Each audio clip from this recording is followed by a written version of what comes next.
Hello and welcome to my channel the phenomenal English with Suman. आज मैं लेके आया गया हूँ एक बेहतरीन lesson on Macbeth act 1 scene 2। Act 1 scene 1 हमने पहले ही किया था। आईएससी के सिलेबस में है, क्लास 11 में है। एक्ट 1 सीन 1 अभी एक्ट 1 सीन 2 हम करेंगे आज। क्या हो गया एक्ट 1 सीन 1 में? एक्ट 1 सीन 1 में हुआ था कि कुछ विचेस मैकबेथ से मिलना चाहते हैं। और मैकबेथ कौन था ये भी मैंने बताया था। मैकबेथ था एक वॉरियर, जनरल था आर्मी का, बहुत बड़ा जनरल जो सिंगल हैंडेडली एक आर्मी को हरा सकता था। तभी हम स्टार्ट करने वाले हैं एक्ट 1 सीन 2। और एक्ट 1 सीन 2 में क्या होता है? बिगिनिंग सीन में ट्रम्पेट बजने लगता है क्योंकि किंग की एंट्री होने वाली है, डंकन की।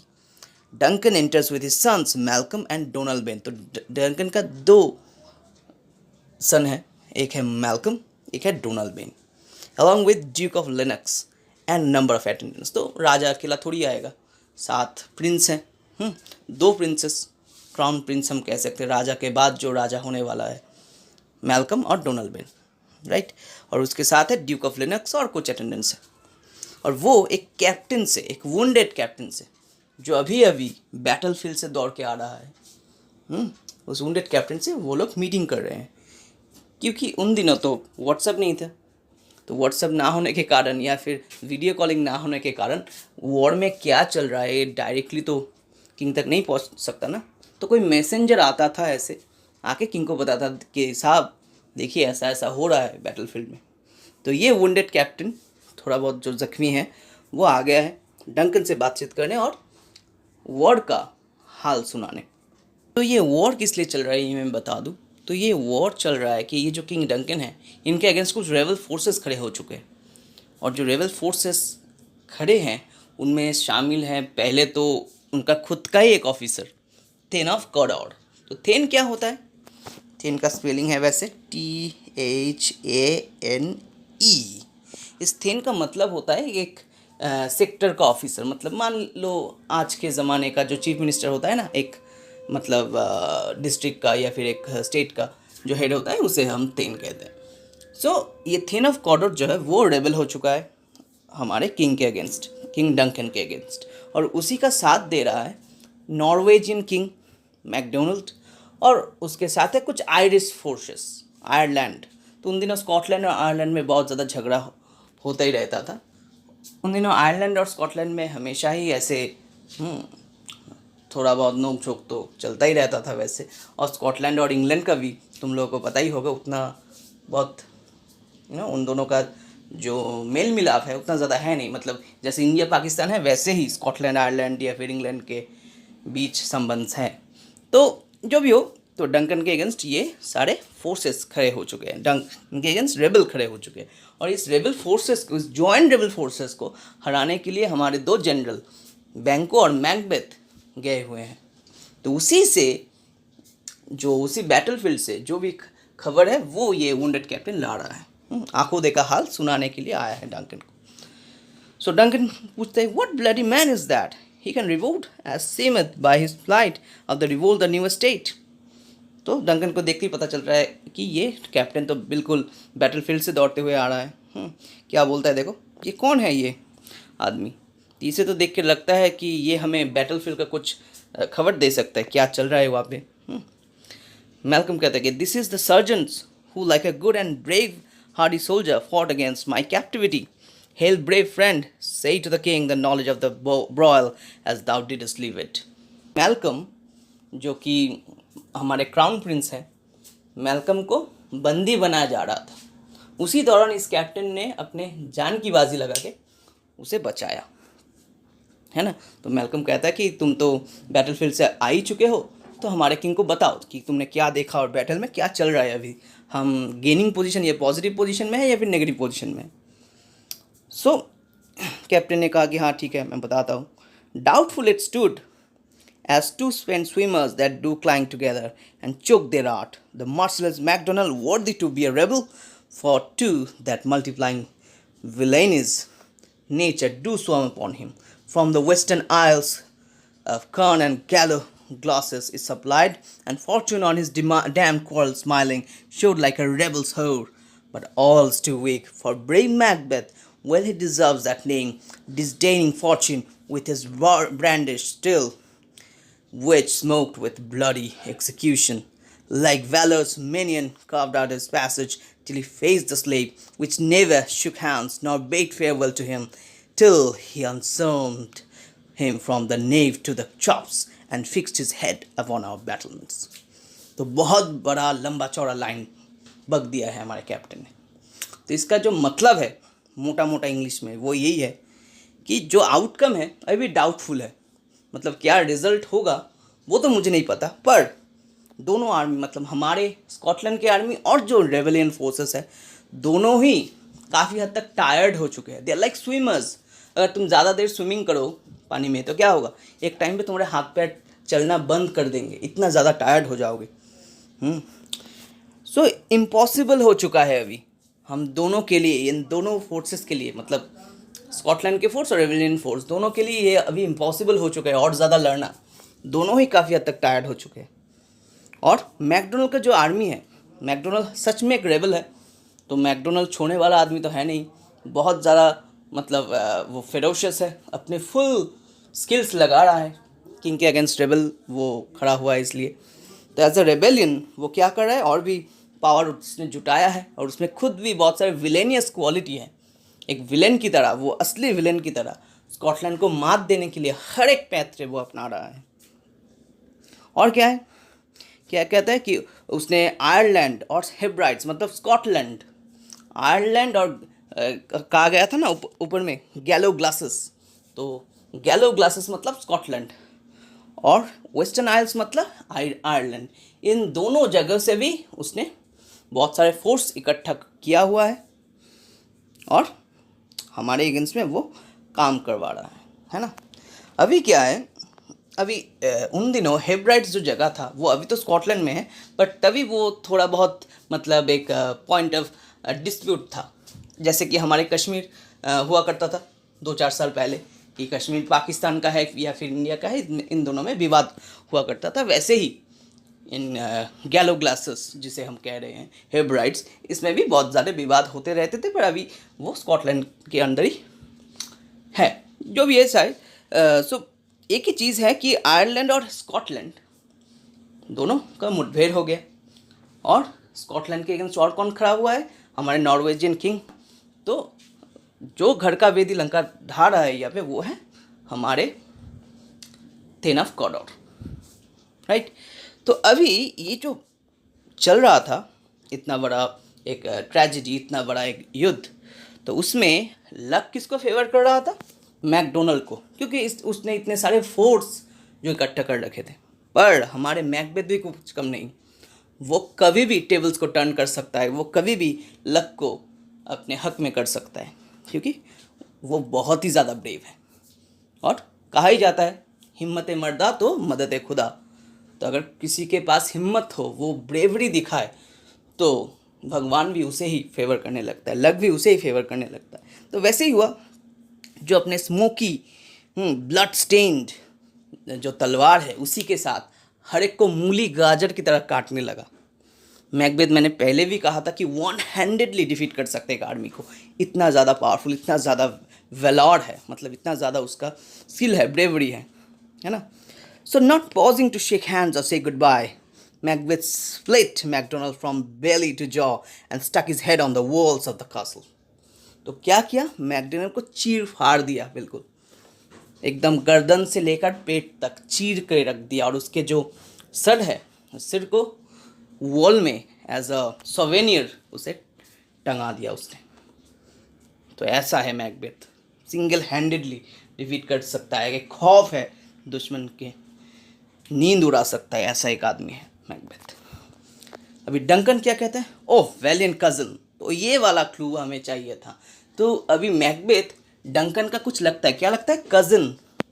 मैकबेथ डंकन मतलब किंग का कज़न है और जनरल तो है ही वैसे, बहुत ही. तो अभी डंकन भी उसे अप्रिशिएट करने लगा कि हाँ देखो मेरा कज़न कितना ब्रेव है, अकेले ही इतना ज़्यादा हीरोइक, इतना ज़्यादा स्किल लेके वो दुश्मन को हरा रहा है. As when the sun shines, his reflection, sea-breaking storm and direful thunder breaks. So from that spring whence comfort seemed to come, Discomfort swells. Mark, King of Scotland, Mark, no sooner justice had, with valor armed, compelled the skipping cons to the trust their heels, but the Norwegian lord, surveying vantage, with furbished arms and new supplies of men, began a fresh assault. So did new trouble arise from what had seemed to be our triumph. तो क्या हुआ? King of Scotland, आप सुनिए, as soon as अपने Irish soldier और Norwegian king को हराया, उसी दौरान हमने जब सोचा कि हम तो जीत गए हैं बैटल, उसी दौरान नॉर्वेजियन किंग ने एक एडवांटेज मिल गया उसे। उसने फ्रेश सोल्जर्स लाके फिर हमला कर दिया। ठीक है, फिर से उसने हमला किया फ्रेश सोल्जर्स लाके। तो क्या हुआ? डंकन ने पूछा कि फ्रेश सोल्जर्स मतलब और ज़्यादा उसके पास आर्मी था, तो फिर मैकबेथ और बैंको को परेशानी नहीं आई? तो उसने कहा आई ना, परेशानी आई। तो मैकबेथ और बैंको को उस कैप्टन ने कहा, वुंडेड कैप्टन ने, कि बहुत ज़्यादा परेशानी आई। कैसा परेशानी? एक स्पैरो, एक ईगल को जितना परेशानी दे सकता है उतना परेशानी आई। एक रैबिट, एक लायन को जितना परेशानी दे सकता है उतना परेशानी आई। मतलब मैकबेथ और बैंको कोई फ़र्क ही नहीं पड़ा। वो जब एक बहुत बड़ा आर्मी को हरा के बस ओवरकम करने ही वाले थे, तो फ्रेश असॉल्ट हो गया बहुत। उसके बाद एक और वार हो गया बड़े आर्मी के साथ, पर फिर भी उनको कोई फ़र्क नहीं पड़ा। मैंने पहले ही कहा था कि बैंको और मैकबेथ दोनों ही बड़े सोल्जर्स हैं, बड़े जनरल्स हैं, उनको आता है सिंगल हैंडली डिफीट करना। हम तो वैसे मैकबेथ की ग्लोरी में ये चीज़ पढ़ रहे हैं, वो सही है, पर बैंको भी कुछ कम नहीं है। और मैकबेथ और बैंको दोनों एक साथ है, इसीलिए वो दुश्मन पर इतना ज़्यादा भारी पड़ रहे हैं, है ना। सो क्या हुआ? स्पैरो जैसे ये कहता है कि स्पैरो ईगल को जैसे परेशान कर सकता है, लायन को रैबिट और हेयर जैसे परेशान कर रहा है, वैसे ही I must report they were as cannons overcharged with double cracks, so they doubly redoubled strokes upon the foe, except they mean to bathe in raking wounds or memorize another Golgotha. I cannot tell, but I am faint. My gaseous cry for help. तो क्या कहा उसने कि हाँ, बहुत ज़्यादा परेशानी आई। एक लायन को रैबिट से जितना आ सकता है, एक ईगल को स्पैरो से जितना आ सकता है, क्योंकि हमारे दो सोल्जर्स जैसे कैनन की तरह है, गोला बारूद की तरह है। वो डबल लोडेड होके दुश्मन के ऊपर डबल फोर्स से गिर पड़े। तो क्या हुआ इसके बाद? गन पाउडर ख़त्म होने लगा, पर उनका जो हौसला है वो ख़त्म नहीं होना। Perhaps they wanted to bathe in the blood of their enemies. ऐसा लग रहा था कि वो आज नहा ही लेंगे दुश्मन के ब्लड से, दुश्मन के खून से आज नहाएंगे, ऐसा लग रहा था। ऐसा लग रहा था कि एक इनफेमस गोलगोथा अभी बन जाएगा। गोलगोथा क्या है? ये एक बिब्लिकल रेफरेंस है। ये जो गोलगोथा नाम का चीज़ है ना, ये एक बिब्लिकल रेफरेंस है। गोलगोथा वो जगह है जहाँ पे जीसस क्राइस्ट को क्रूसीफाई किया गया था, और वो जगह कहा जाता है कि that was full of skulls. वहाँ पे बस स्कल ही स्कल थे। मतलब वो जगह ज़्यादातर लोग को पनिशमेंट के लिए या फिर मारने के लिए यूज़ किया जाता था। तो जब मैकबेथ और बैंको ने अपना युद्ध ख़त्म किया या फिर करने वाले थे, तो वो जगह एकदम गोलगोथा की तरह दिखने लगा। लाश ही लाश बिछे थे, स्कल ही स्कल बिछे थे। डंगन क्या पूछने लगा? So will thy words become thee as thy wounds, this smack of honour both, go get him surgeons. तब ये बोलते बोलते हमारे जो कैप्टन थे, वो तो वुंडेड था ही ना, वो मतलब फेंट होने लगा, उसका होश मतलब जाने लगा भी कि बहुत ज़्यादा खून बह रहा था। तो कहा कि ठीक है इसे ले जाओ, सर्जन को दिखाओ, इसका मरहम पट्टी करवाओ। So attendants came, they help the captain and exit. So अभी क्या होता है? रॉस एंड एंगस, ये दोनों ऑफिसर्स आते हैं। रॉस एंड एंगस आते ही डंकन पूछते हैं, हु कम्स हियर? मैल्कम कहते हैं, the or the thanes of Ross. ये है थेन ऑफ रॉस। जैसे मैंने कहा था, थेन मतलब कोई छोटे डिस्ट्रिक्ट या स्टेट का जो हेड, वैसे ही थेन ऑफ कॉर्डर जो कि डंकन के अगेंस्ट रेबेलियन था, वैसे ही थेन ऑफ रॉस आया है। ये डंकन के साथी है वैसे, थेन ऑफ रॉस। और एक बात मैं कह दूँ, ये जो मैकबेथ है ना, मैकबेथ भी एक थेन है। कहाँ का? थेन ऑफ ग्लैमिस है Macbeth. Macbeth is also thane of Glamis. ये जो जगह है ग्लैमिस नाम का, इसका थेन है, राइट। सो वहाँ पे जो भी जनरल्स होते हैं वो कहीं ना कहीं डिस्ट्रिक्ट या स्टेट लेवल का वो ऑफिशियल हेड भी होते हैं, और आर्मी का तो सदस्य होते ही है। और लिनक्स क्या कहता है देखो, what a haste looks through his eye so should he look that seems to speak things strange. तो कहता है कि इसका जो आइज़ है ना वाइल्ड लग रहा है, देख के लगता है कि ये कुछ ऐसा कुछ देख के आया है या फिर ऐसा कुछ इनक्रेडिबल हमें चीज़ बताएगा जो सुन के हमारे होश उड़ जाएंगे। अभी रॉस क्या कहता है देखो, रॉस कहते हैं गॉड सेव द किंग, पहले आके हमारे डंकन को ग्रीटिंग्स करता है। डंकन वेंस कम्स दाउ वो दितन, कहाँ से आ रहे हो तुम? रॉस कहते from 5 great king where the Norwegian banners flout the sky and fan our people cold. Norway himself with terrible numbers, assisted by the most disloyal traitors, the Thane of Godar.